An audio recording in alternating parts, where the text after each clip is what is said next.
Hello, everybody. Welcome back for another video. Hope you're all doing great. Hope you're all doing fantastic. Hope you're all remembering to take care of yourself and drinking water.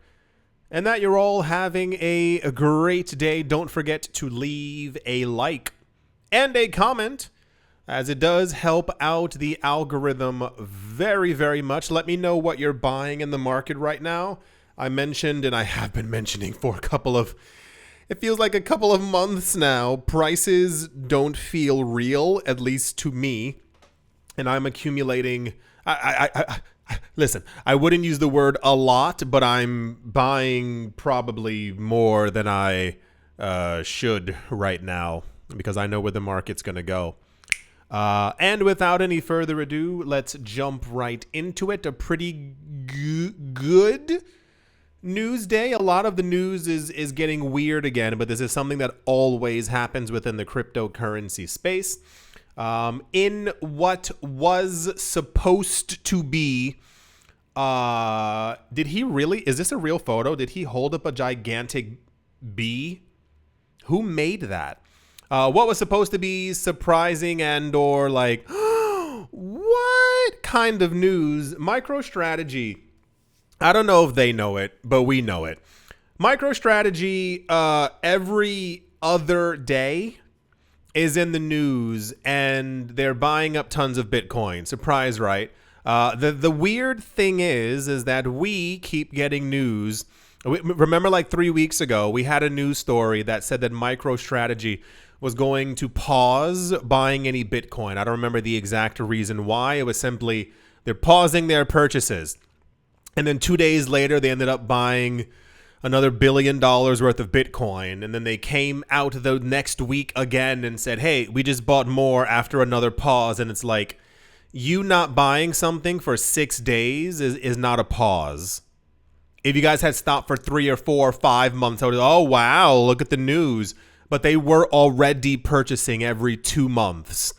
So, in what was supposed to be extremely surprising news, Microstrategy has announced that they have purchased another 20,356 Bitcoin for approximately 1.99 billion US dollars. As I've stated before, I don't know if this is the first money or the second money.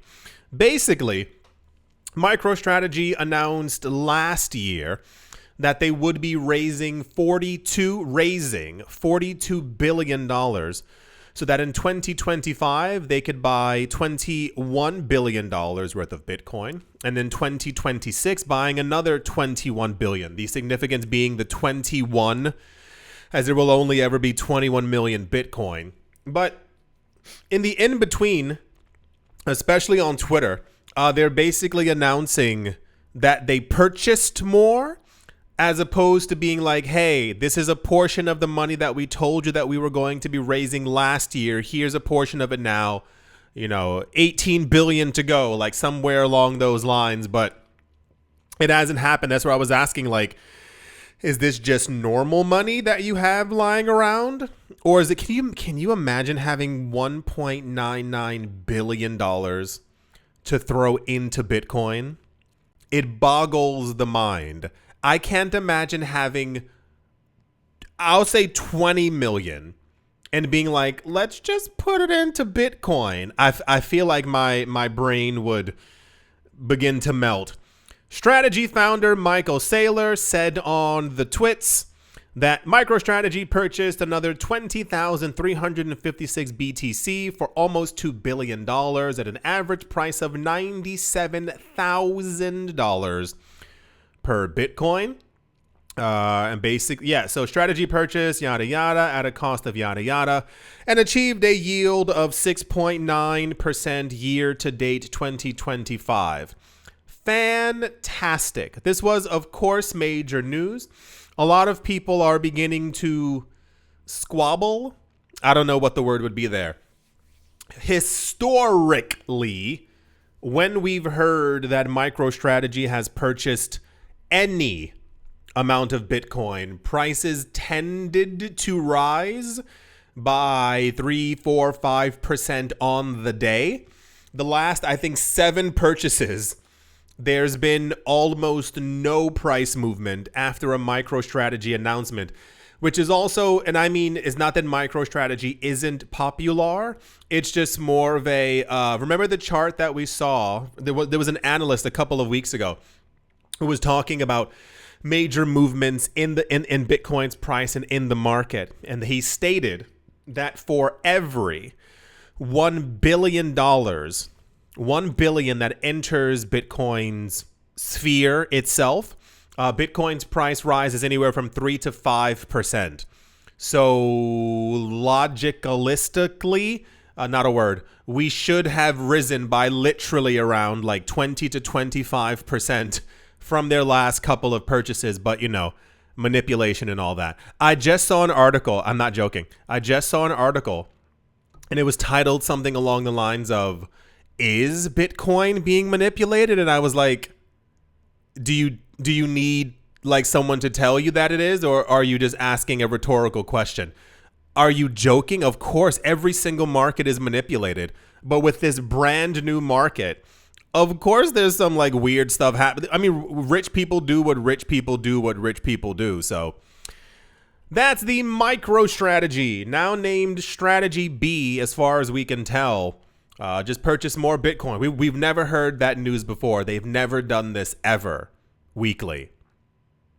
Okie dokie. Let's move on. In yay, okay, huh? What news?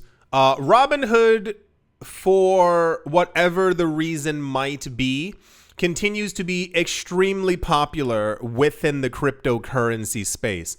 They recently remade headlines, and everyone is going bonkers because of the potential ramifications of what this means for the rest of the market. Robinhood has announced that the SEC is dropping their investigation into its crypto arm. The company shared in a detailed blog post that they have received a letter from the SEC's Enforcement Division on Friday, confirming the case is closed with no further action planned. A couple of years ago, Robinhood decided to get into the cryptocurrency space, and the SEC filed a lawsuit against them. I believe it had something to do with securities, whatever the actual case might have been. We recently heard that Coinbase's case against them from the SEC has also been dropped. This was kind of expected. Even around January, we were hearing rumors that this was actually going to take place. And now we're seeing, and it's not even that it's happening slowly. Daily is kind of insane. But daily we're getting news that this company, that company, this company, their investigation from the SEC is being dropped in some sort of way, which is pumping up the maxitude, the energy within the space, with people believing that the SEC could actually then be more crypto friendly at some point in the future. Notably, this move follows Coinbase's announcement just days earlier that the SEC is ending its enforcement case against them. Following the news, Robinhood's shares jumped over 3% in pre-market trading. This does make me wonder. I wonder if the lawsuit against Gemini is going to also collapse. I wonder, and I say it this way, at the time of me making this video, it seems like the Ripple case is going to be dismissed in its entirety. What was the other one? Oh gosh, Binance. How could I have forgotten? I wonder if the entirety of everything from the SEC against Binance is going to be dropped. Because remember, Binance launched what they were in the US, and then Binance was forced to shut down, and then Binance US opened, and that was also basically kicked out of the door as well. So I wonder if that's going to take place. They said, "We applaud the staff's decision to close this investigation with no action. This was said by their compliance and corporate affairs officer. And they said, let me be crystal clear. This investigation never should have been opened, end quote. And when I say, as I said before, as the what? Robinhood has done stuff before, and I find it very weird that people just like forget about it. Remember like years ago when you couldn't like trade GameStop and what was it, Bed Bath and Beyond or whatever the other thing was? And then there were issues with like Dogecoin trade. Like they've had many situations before in the past. Even going on TV being like, we don't know what happened to website, that kind of thing. So I don't get why Robinhood is still so popular, especially when there are a multitude of other places to get your crypto. But alas, this news was very popular.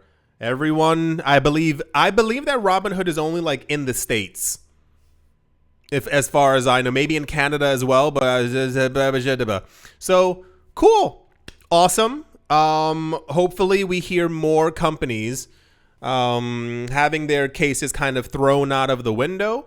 I think no. There was like a case against Ethereum. I'm sure that was silently thrown out a while ago. And I wonder what the SEC is going to do against the other coins that were deemed securities before by Gary Gensler. It was a list of like 13 coins. I wonder if sometime in March or April we'll also hear like, hey, these coins are commodities now. We'll see what happens. That's the Robinhood and I guess Coinbase kind of news as well. And yeah. Oh, also, this is it right here for those of you who haven't been paying attention. The expectation is that the Ripple case is also going to be thrown out. It's constant, really big news, but for me, it just feels, if it happens, it happens kind of thing. And I think bringing this news every single day is just like a deterrent to my mental state as well. If the case gets dropped, it gets dropped. If XRP goes to $35, it goes to $30. Like it's kind of one of those things. It will take time. But with Garlinghouse being buddy with Trump and many other people in the White House and rumors of him being part of the crypto whatever coalition, I wink. I just logically kind of assume things. Okie dokie. Moving along, tying in some sort of way into all of this news, as well as a lot of SEC news floating around. I think it's just applicable to the current state of the market. The United States Securities and Exchange Commission has announced a postponement regarding the decision on the Bitwise Ethereum ETF options trading until the 9th of April. I believe this is the second or third thing, if I'm not mistaken. Typically, what the SEC did and has been doing for a while is basically they recognize that something has been filed. And then they say, hey, we're going to look over this for X amount of time. Somewhere in the middle of it, they're allowed to say, like, we need more time to really look through it.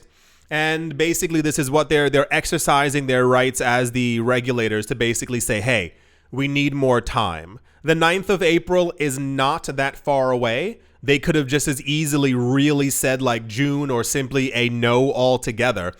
The SEC is also, while they appear to be far more crypto friendly than old man Gensler, they're like looking through like 35 different cryptocurrency ETF applications at the exact same time. We used to get maybe like 2 or 3, like really like just for Bitcoin. But we currently have, I think, 5 for XRP. There's 3 or 4 for Litecoin. There's multiple for Solana. If you missed the news a day or 2 ago, Grayscale and the New York Stock Exchange have both filed for a Cardano ETF. There are multiple brand new Bitcoin ETFs trying to go through, Ethereum ETFs trying to go through. There are multiple like multi-coin ETFs. So like with Bitcoin and Ethereum, there are that one company, whatever they were called, has filed 10 separate coin ETFs with the SEC. What else is going on? There was also like another multi-coin one. It was Bitcoin, Ethereum, XRP, Solana, and I want to say Cardano. But the application from like months ago. So it doesn't make sense that they're taking their time, but I do think everyone's kind of waiting with like bated breath to see like if and when and which ones are going to go through. I lightly predict anything with Bitcoin will go through, anything with Ethereum will go through. XRP seems like a sure bet at this point, as does Litecoin. There's a lot of like drama surrounding Solana, but I think things will still go through that way. There was the company who filed for 4 meme coin applications. I don't logically see those actually going through, but if it does, you know, and what else is there? There was another coin. I don't remember exactly what it is off the top of my head. And then also the SEC is dealing with the fact that I think multiple companies right now are trying to get the wording of their Ethereum ETFs switched over into staking. That is to say, United States ETFs for Ether are expected to have a staking clause as well, which would basically announce that any Ethereum that they're buying would be staked, and therefore anyone holding or accumulating that ETF would also receive ETH as a dividend. There's a lot happening. Like, I've said in multiple videos, but like sometimes you get 1 or 2 news stories, you go, okay, but you forget how much is happening at the exact same time. It's a lot. It's a lot for the market. It's a lot for us. It's a lot for prices. It's a lot for the impact of the cryptocurrency market, what institutions are doing. Like I always say, people tend to say, look in that one direction. Look at what's happening over there, as opposed to being like, there's 9,000 things happening in this market at the exact same time. The regulatory body stated, and I quote, "The commission finds it appropriate to designate a longer period within which to issue an order approving or disapproving the proposed rule change, allowing sufficient time to evaluate the proposed changes and the accompanying issues." End quote. You know, fingers crossed, any extra ETF, any extra other thing. I am a huge, gigantic advocate of crypto being held by people and not institutions, being held by families and not governments per se, but this is where we are. So I can only hope and assume that everyone pays attention to the news. They're doing their due diligence and investing appropriately, but rich people are here. And the more of these things that we get, ETFs and or ETPs, exchange traded products, that do spot anything within crypto, it's going to be great for prices for anyone actually holding these assets. So there's also a lot more. I don't know if you've seen it the last week or two. A lot more enthusiasm around Ethereum regarding the Bybit hack, the lack of momentum for rolling back the transaction and transactions, and also just like where people think that Ether is going over the course of the next couple of months, which also then lends to the movement for other altcoins as well. So, you know, a lot of good things happening at the exact same time. That's well, actually, also tying directly into this as well. I told you there'd be a lot of tying into. Apparently, Ethereum's upgrade is happening soon. That's the current news that we have.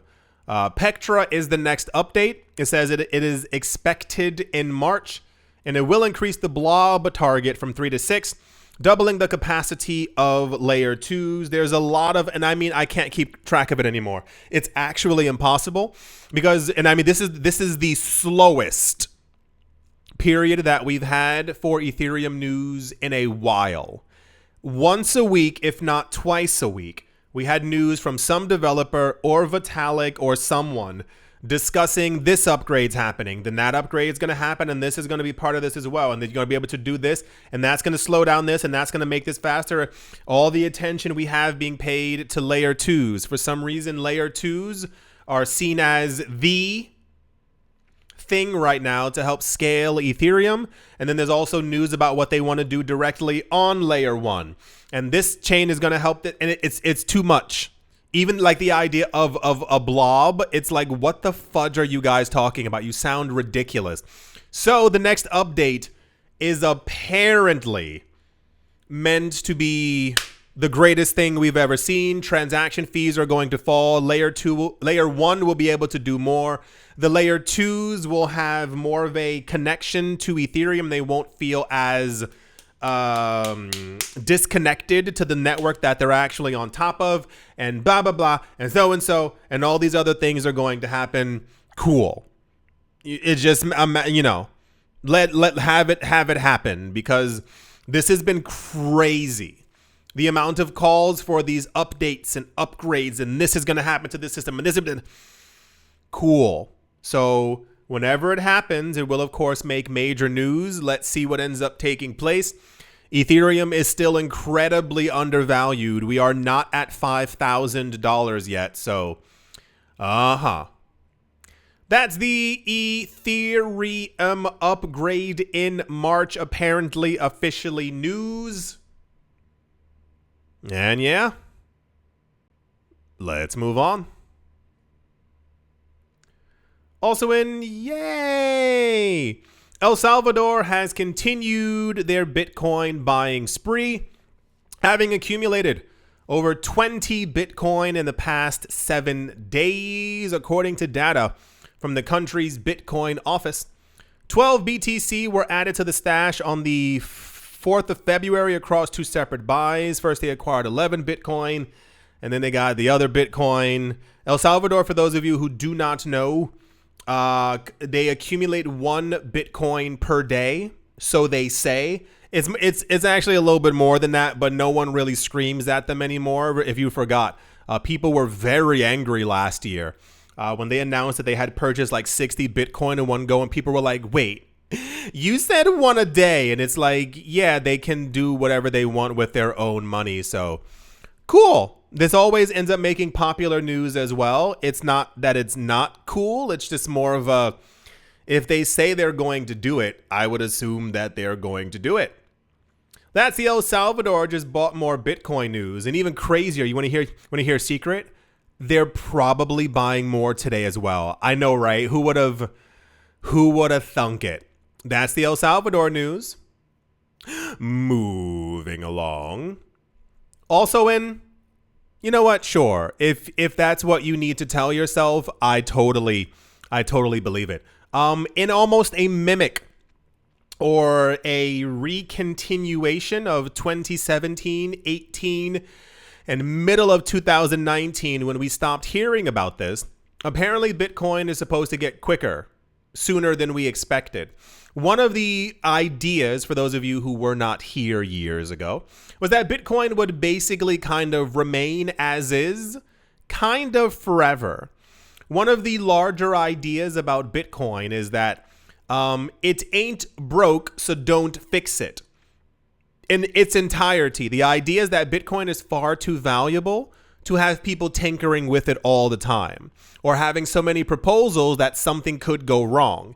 As you continue writing code made by humans and even stuff by AI, there's going to be mistakes inside of it.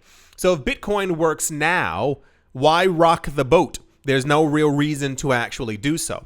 We've had many other upgrades before years ago for Bitcoin, and they work out just fine. So this is why over the course of many years, you've heard a lot about the Lightning Network.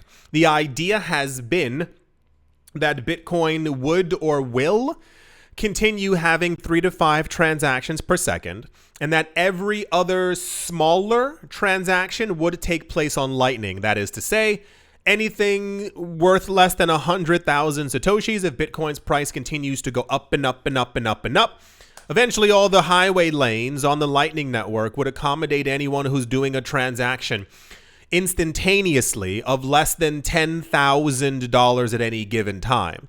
The idea would be, if you want a more, and I say this way, a more secure, uninhibited way of sending money. Let's say you want to send $24 million. You would do it on chain, directly on chain, as opposed to through Lightning, to make sure that the money definitely got there. And so apparently the discussion is back open, and people are talking about increasing Bitcoin's block size. And I don't know how to feel about it, because it's like, cool. I'm kind of just used to a slow Bitcoin. I think everyone is. But there are a lot of people who really want Bitcoin to be used like as a currency. And as we keep seeing more things built on top of Bitcoin, people also want those to become more viable as well, with lower transaction fees. Bitcoin's scalability could be further enhanced by late 2026 amid projected block size growth to 4 megabytes or 4 MB, according to the latest report by Mempool, a research firm focused on the Bitcoin ecosystem, stating that inscription-driven blockchain growth could explode in the next few years. For those of you who have forgotten, Bitcoin also has NFTs. They're not called NFTs, they're called inscriptions. The way that it's been explained is basically you take a Satoshi, like a literal Satoshi, and you like write on it, you inscribe into it, and basically that's kind of it. So we had a thing, this was a year and a half ago, if you remember. For those of you who weren't here, it was literal bonkers. Someone created a way to like inscribe things forever, like it's there forever on the Bitcoin blockchain. And then people began to like look back through like older transactions to try and find literal Satoshis, the smallest unit of Bitcoin that Satoshi Nakamoto used or mined. That led to like individual Satoshis. There were people who were like bidding on them, were selling for like $50,000, $60,000, $70,000 because they were held by Satoshi. This isn't a joke. And then some people were using older Satoshis as well. They call them Satoshi era Satoshis. I know it's getting crazy. And people were like making not NFTs, but inscribing on them. And these things were also selling for a lot as well. They're apparently incredibly rare, what have you. The issue is that people have figured out that they can do a lot on Bitcoin. It's not just to be able to send large money transactions and then using Lightning to send smaller transactions. You can also create NFTs on top of Bitcoin. There were people a couple of months ago who were putting video games on top. I mean like the original Doom, like the original Doom. You can now also play on the Bitcoin network as well. So people are like, if it can do this now, eventually in the future, it'll be able to do a lot more. That, you know, is a huge thing for a project to be able to expand in many directions. But Bitcoin, in essence, doesn't really have to. But if it does, it has great implications for the price and actual usage of the network. Instead of worrying about or relying on a layer 2 networks to be able to cause Bitcoin to expand, if all that stuff can eventually happen on layer 1, Bitcoin goes to like $100 million, because you would just simply use Bitcoin as like the most secure place to be able to do stuff. Also, the inscriptions are also still a really big thing as well. Part of the report read, where are the words? There we go. They said, if we see massive growth in the use of Bitcoin to store arbitrary data, resulting in consistent 4 MB blocks, the blockchain would reach 1 terabyte by late 2026. We should expect a 1 terabyte blockchain after 2 to 4 years and 2 terabytes in 7 to 9 years' time. For those of you who also weren't here years ago, one of the really fun things when using these chains years ago, you know how like you open up your wallet on your computer or wherever and like it just says, you know, what you have? Years ago, you had to download every single transaction that was happening on chain. So a lot of times if you were opening up your wallet, like this is the olden days, really. If you were opening up your wallet and you hadn't used it in 3 weeks, you would see like a timer on the bottom. And it was like, you are downloading 3 weeks worth of transactions. This may take 3 hours. So you had to sit there until all the transactions had like gotten to the end where you currently were, and then you were able to send your money. Yeah, I know. It was a lot back then as well. For perspective, the current block size is around 1.69 MB. This was initially capped at 1 MB before we got SegWit. SegWit was the thing that caused Bitcoin Cash to arise because allegedly there were discrepancies in making Bitcoin faster than it should have been.